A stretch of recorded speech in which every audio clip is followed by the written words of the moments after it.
दोस्तों, जितना बड़ा सपना होगा उतनी बड़ी तकलीफें होंगी, और जितनी बड़ी तकलीफें होंगी उतनी बड़ी कामयाबी होगी। जी हाँ दोस्तों, नमस्कार। मैं डॉक्टर मुकेश एक बार फिर से आप सभी कुंभ राशि के जातकों का हार्दिक अभिनंदन करता हूं आपके चैनल एस्ट्रो नक्षत्र 27 पर। और दोस्तों, आप कुंभ राशि के जातक जो अभी शनिदेव की उतरती 7.5 के अंतराल से गुजर रहे हैं, अब वो वक्त आ गया है जब आपकी जिंदगी में छिपे हुए सारे गहरे राज खुलने वाले हैं। जी हाँ दोस्तों, उतरती 7.5 के अंतराल में आप पिछले वर्ष से हैं, लेकिन बीते वर्ष में अभी तक शनिदेव की डिग्रियां शुरुआती दौर में थीं।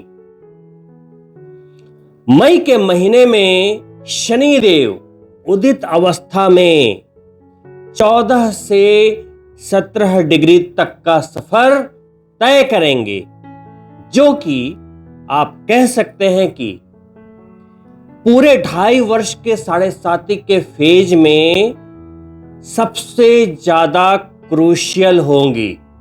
यानी कि इस 7.5 में शनिदेव के लिहाज से उनकी जो परीक्षा की घड़ी है वो मई के महीने में आपको बिल्कुल महसूस होगी।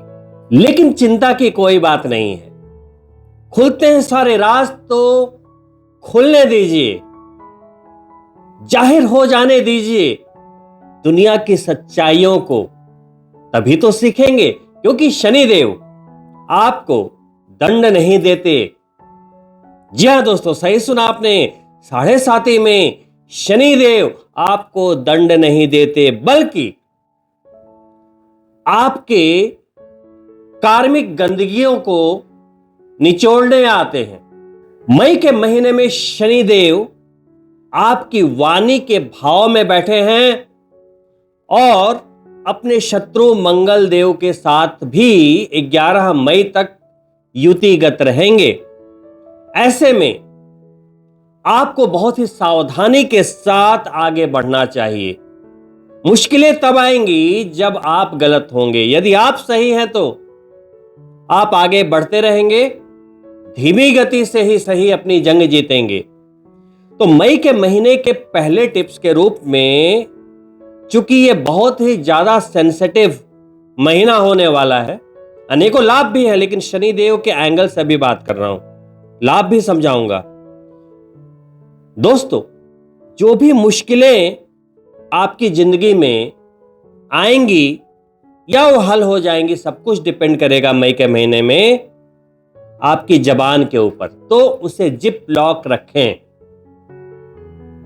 कहते हैं शनिदेव उपायों से ज्यादा, व्यवहारिक परिवर्तन से ज्यादा प्रसन्न हो जाते हैं। यानी कि आप पूजा पाठ हवन दर्शन कर रहे हैं, उससे भी प्रसन्न नहीं होंगे जब तक कि आपके व्यवहार में डिफरेंस नहीं आ जाता।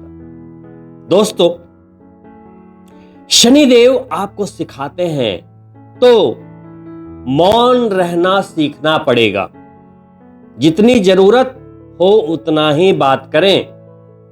मौन ही आपकी शक्ति है। और शनिदेव, जो व्यक्ति कम बोलते हैं, मौन रहते हैं, धैर्य के साथ चीजों को सुनते हैं, समझते हैं, फिर रिएक्ट करते हैं, उन पर शनिदेव प्रसन्न रहते हैं। तो मई के महीने में खासकर 11 मई तक सावधानी रखनी है।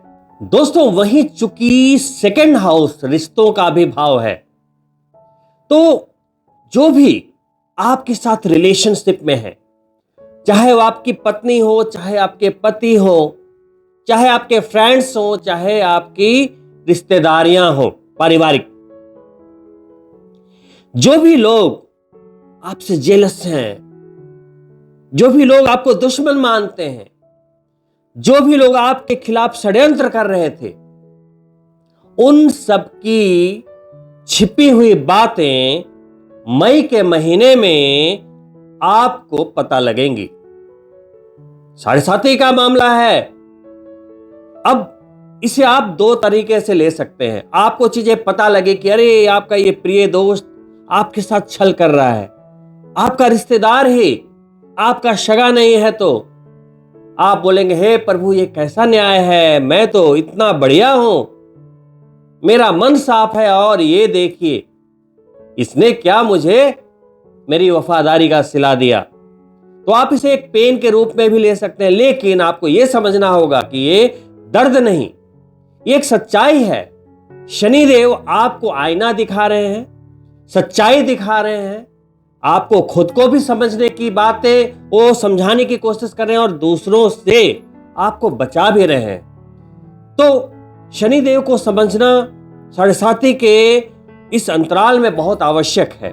तो दोस्तों, वाणी के नजरिए से आपको बहुत ही सावधान रहने की आवश्यकता है। मई के महीने में जैसा कि मैंने बोला कि मंगल देव के साथ, चूंकि मंगल देव शत्रु हैं, 11 मई तक है, तो 11 मई तक ज्यादा सावधानी रखनी है। किसी भी वाद विवाद में नहीं फंसना, शॉर्ट ट्रिगर होकर कुछ भी अचानक से रिएक्शन नहीं देना है। साथ ही दोस्तों, शनिदेव का ये फेज और आप बहुत पहले से महसूस कर रहे होंगे कि यदि आपकी जन्म पत्रिका में शनिदेव की स्थितियां थोड़ी भी प्रतिकूल है, तो आज के समय में क्या है कि खासकर भारत में डायरेक्ट डाइवोर्स नहीं होते।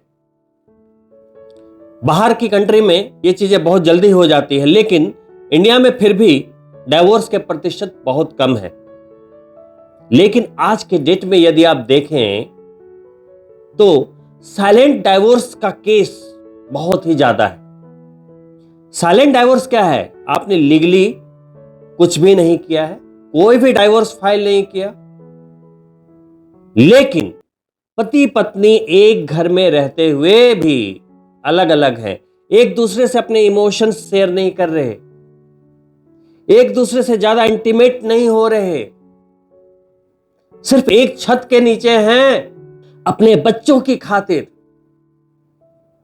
फाइनेंशियल सपोर्ट के कारण, और कुछ लोग सामाजिक दबाव के कारण कि लोग क्या कहेंगे। दोस्तों, यह जीवन है, हम यहां जीवन जीने आए हैं, काटने नहीं। शनिदेव 7.5 के दौरान हमें रिश्तों की बारीकियां सिखाते हैं। तो यदि आपके जीवन में भी कुछ ऐसे अनुभव हैं कि आप अपने दांपत्य जीवन में एकाकी जीवन जी रहे हैं, तो आपको बहुत ही ज्यादा सचेत हो जाना चाहिए, क्योंकि 7.5 एक लंबा फेज है। वैसे जीते जीते आपको आदत हो जाती है। पहले आपको घुटन महसूस होती है, चिंता होती है, एकाकीपन होता है, लेकिन धीरे धीरे वो आपकी आदत बन जाती है, व्यवहार बन जाता है, और बाद में ये चीजें आपको एक अलग डायरेक्शन में लेकर चली जाती है। और सिर्फ ये आंतरिक बातें ही नहीं, बल्कि आपको एक व्यवहारिक दुनिया में, आपके करियर के मामले में, आपकी सोच के मामले में भी आपको एक बिल्कुल अलग डायरेक्शन में लेकर चली जाती है। तो शनिदेव के इस गोचर में यदि आपके जीवन में भी कुछ ऐसा हो रहा है, तो अभी ही संभल जाएं। दोस्तों, मई के महीने के गोचरीय व्यवस्था की बात करें तो शनिदेव के बारे में मैंने समझा दी बात। आपके धन के भाव में 2nd हाउस में गोचर कर रहे हैं। रिश्तों के मामले में सावधानी रखिएगा, बहुत ही सोच समझ कर बोलना है, वाद विवाद से बचिएगा। वहीं धन के मामले में भी सचेत रहने की सलाह शनिदेव के लिहाज से मैं आपको दे रहा हूं। दोस्तों, वही मंगल देव भी 11 मई तक आपके धन के भाव में विराजमान है। मंगल देव जो कि आपके करियर वाले भाव के नियंत्रण करता है, और जब आप जो डिसीजन लेते हैं, यानी कि 3rd हाउस पराक्रम यानी कि रिस्की डिसीजंस लेते हैं, वहां के कंट्रोलर हैं। और मंगल तो खुद ही सेनापति हैं, डिसीजंस लेना उनका काम है। अभी 2nd हाउस में शनि के साथ है, तो अभी 11 मई तक कुछ ऐसे डिसीजन नहीं लेने हैं जो कि आपको गलत दिशा में ले जाए। फाइनेंशियल डिसीजन भी 11 मई तक बहुत ही सोच समझ कर लेना है। मई के पहले गोचर के रूप में 11 मई को मंगल देव अपनी ही राशि में आपके तीसरे भाव में गोचर करेंगे, जहां पहले से सूर्य देव उच्च होते हुए गोचर कर रहे हैं। बुध देव भी वहीं विराजित है। तीसरे भाव में जैसे ही मंगल आएंगे, निर्णय की क्षमता को मजबूत कर देंगे। यदि आपके छोटे भाई बहन हैं, उनकी तरक्की के मार्ग खोलेंगे। खास करके आप अपने अंदर एक अलग ऊर्जा महसूस करेंगे, कॉन्फिडेंस महसूस करेंगे, क्योंकि आत्मा के कारक सूर्य देव भी साथ हैं, उच्च की राशि में भी हैं। मई के महीने में मंगल देव का यह गोचर आपके लिए कई सफलताओं को भी लेकर आएगा, क्योंकि वो अपनी स्व राशि में प्रवेश कर रहे हैं। और शास्त्रों के अनुसार मंगल देव का गोचर तीसरे, छठे और 11वें भाव में बहुत ही बेहतरीन माना जाता है। हर तरह की सफलताएं, प्रमोशन, करियर में एक स्थिरता, चल रहे संघर्षों में कमी, पैसे की आवक में बढ़ोतरी, और साथ ही जो लोग मेडिकल फील्ड से जुड़े हैं, एनर्जी फील्ड से जुड़े हैं, रियल एस्टेट से जुड़े हैं, उन लोगों को भी बहुत बड़े लाभ की गुंजाइश होगी। और एक बहुत लंबे समय के लिए मंगल देव अभी आपके तीसरे भाव में प्रवेश कर चुके हैं। ऐसे समय में आपको आने वाले भविष्य के लिए योजनाएं बनानी चाहिए।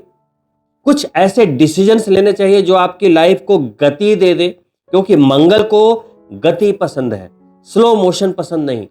दोस्तों, वहीं आप कुंभ राशि के जातकों के लिए योग कारक ग्रह कहे जाने वाले शुक्र देव, जो कि आपके चतुर्थ भाव के स्वामी होते हैं, घर, बंगला, गाड़ी, सुख, ऐश्वर्य और भाग्य के स्वामी भी होते हैं। ऐसे में शुक्र देव अभी फिलहाल लास्ट महीने से ही आपके चतुर्थ भाव में पंच महापुरुषों में एक राजयोग बनाते हुए गोचर कर रहे हैं, जिसे कहते हैं मालव्य राजयोग। अभी भी मई के महीने में भी पहले 14 दिन आप इसी राजयोग को एंजॉय करेंगे। चतुर्थ भाव में शुक्र के द्वारा बनने वाला ये राजयोग भरपूर भाग्य का साथ तो देगा ही, साथ ही आप नई जमीन खरीद सकते हैं, वाहन खरीद सकते हैं। यदि आप खरीदना चाहें, नया घर लेना चाहते थे, उसके लिए आप आगे बढ़ सकते हैं। बहुत समय के लिए अपने कंफर्ट के लिए कुछ साधन लेना चाहते थे, कुछ चीजें लेना चाहते थे जो कि आपके कंफर्ट को बढ़ाती है, वो ले सकते हैं। साथ ही जेम्स, ज्वेलरी इत्यादि भी खरीदने के योगायोग शुक्र देव मालव्य राजयोग बनाते हुए चतुर्थ भाव में आपको इस तरह के संयोग दे रहे हैं। वहीं शुक्र देव जब मालव्य राजयोग बनाएंगे तो वहां से सीधी 7वीं दृष्टि आपके करियर पे होगी, तो करियर में परफेक्शन, बहुत ही अच्छी सुख की अनुभूति। शुक्र यानी कि परफेक्शन, क्रिएशन, क्रिएटिविटी।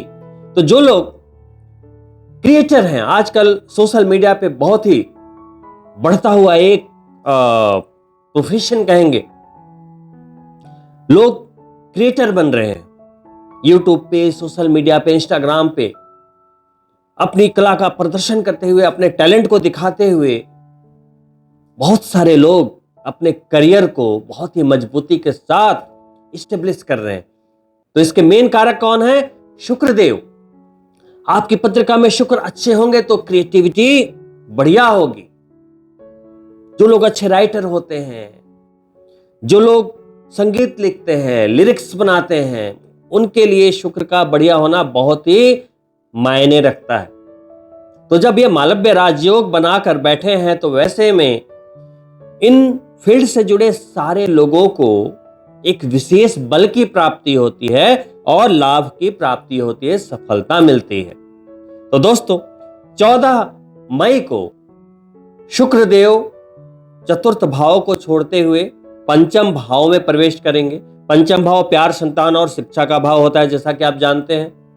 पहले से वहां पर देवगुरु बृहस्पति अच्छे योगायोग को बनाते हुए गोचर कर रहे हैं। जब शुक्रदेव पंचम भाव में जाएंगे तो शुक्र यानी कि प्यार, रोमांस, इंटिमेसी, और पंचम भाव खुद ही प्यार का। तो कुंभ राशि के जितने भी जातक एक अकेलापन महसूस कर रहे थे, रिलेशंस में थे लेकिन वहां पे कुछ उठापटक की स्थितियां थी, तो शुक्रदेव जब वहां जाएंगे तो अच्छे अच्छे योगायोग बनाएंगे। आपका ध्यान थोड़ा काम से हटाकर आपको प्रोवोक करेंगे कि थोड़ा अपने लिए भी समय निकालें, क्योंकि शुक्र सिर्फ आपकी आत्मा को ही तृप्त नहीं करता बल्कि शारीरिक रूप से सारे कंफर्ट और सुख देने की क्षमता आपको देता है। जिनकी पत्रिका में शुक्रदेव की स्थितियां पहले से शानदार बनी हुई हैं और गोचर में जब ऐसे राजयोग बनते हैं तो उन्हें बड़ी सफलताएं, प्यार में सफलताएं, करियर में सफलताएं, धन का लाभ, घर और गाड़ी बंगला हर कुछ मिलने की संभावना बनती है। वहीं जिन लोगों की पत्रिका में शुक्र कमजोर होते हैं उन्हें प्यार में बारंबार असफलता, एकाकी जीवन, घर बनाने में परेशानी, गाड़ी लेने में परेशानी और चेहरे पे एक कांति का ना होना, आकर्षण का ना होना भी कहीं ना कहीं दिखाई देता है। तो दोस्तों, ऐसे केस में आपको अपनी कुंडली दिखाकर शुक्र को मजबूत करने के उपाय करने चाहिए। दोस्तों, वहीं इस परिवर्तन के अगले दिन यानी कि शुक्रदेव के परिवर्तन के अगले दिन सूर्यदेव जो ग्रहों के राजा होते हैं और आप कुंभ राशि के जातकों के लिए 7वें भाव के स्वामी होते हैं। वैवाहिक जीवन, रिलेशंस, लंबी साझेदारियां और बिजनेस, इसके स्वामी होते हुए पहले 15 दिन मई के सर्वश्रेष्ठ शास्त्र कहते हैं कि यदि सूर्यदेव का गोचर जन्म चंद्रमा से तीसरे, छठे, 10वें और 11वें भाव में होता है तो आपको हर तरीके की सफलताएं देता है, हर तरह की सफलताएं देता है, सरकारी कार्य बनाता है, बड़ी सफलताएं, बड़ा पैसा, बहुत बड़ा आत्मविश्वास देता है। तो तीसरे भाव में है तो मन की प्रसन्नता, फिर से छोटे भाई बहनों को सफल बनाने के लिए कई ऑप्शंस देता है, अवसर देता है। साथ ही निर्णय में भी बहुत बड़ी भूमिका निभाते हैं यहां सूर्यदेव। तो पहले 15 दिन के गोचर तो बहुत ही शानदार है, क्योंकि पूरे वर्ष में सूर्यदेव इसी महीने उच्च के होते हैं और जब भी सूर्यदेव उच्च के होते हैं तो आपके जीवन में बड़े परिवर्तन दिखाई देते हैं। तो 15 मई तक आप सूर्यदेव के भी अच्छे गोचर को एंजॉय करें। देखिए, 7.5 चल रही है, ये एक फैक्ट है, लेकिन आपने देखा कि शनिदेव को यदि आप थोड़ी देर के लिए छोड़ दें तो मंगल देव का गोचर भी बढ़िया हो गया और सूर्यदेव भी उच्च के चल रहे हैं। इनका गोचर अब 15 मई को तीसरे भाव से निकलता हुआ चतुर्थ भाव में होगा। जहां पहले शुक्रदेव बैठे थे चतुर्थ भाव में आएंगे, फिर से प्रॉपर्टी, वाहन के योगायोग बनाएंगे। किसी भी क्षेत्र में आप हैं, करियर में एडमिनिस्ट्रेशन की ओर से यदि कोई परेशानी चली आ रही थी वो सॉल्व हो जाएगी। वहीं अप्रैल और मई के इस महीने के दौरान जब सूर्यदेव उच्च के होते हैं तो करियर में चली आ रही परेशानियां जो खासकर एडमिनिस्ट्रेशन से रिलेटेड होती हैं, बॉस से रिलेटेड होती हैं, सरकार से रिलेटेड होती है, वो हल होने की पूरी संभावना बनी रहती है, क्योंकि सूर्यदेव उच्च के रहते हैं। जब वो कमजोर पड़ते हैं तो दिक्कत आती है ज्यादा। पिता के साथ संबंध हो या बॉस के साथ संबंध, यदि आप अभी चाहें तो उसे सॉर्ट आउट कर सकते हैं। वहीं बुध देव जो कि बुद्धि के कारक है, बौद्धिक तीक्ष्णता के कारक ग्रह, बिजनेस के कारक ग्रह, शेयर मार्केट के कारक ग्रह, फाइनेंस के कारक ग्रह, वो इस महीने 1 से 26 मई तक यानी करीब करीब पूरे महीने अस्त स्थिति में रहेंगे।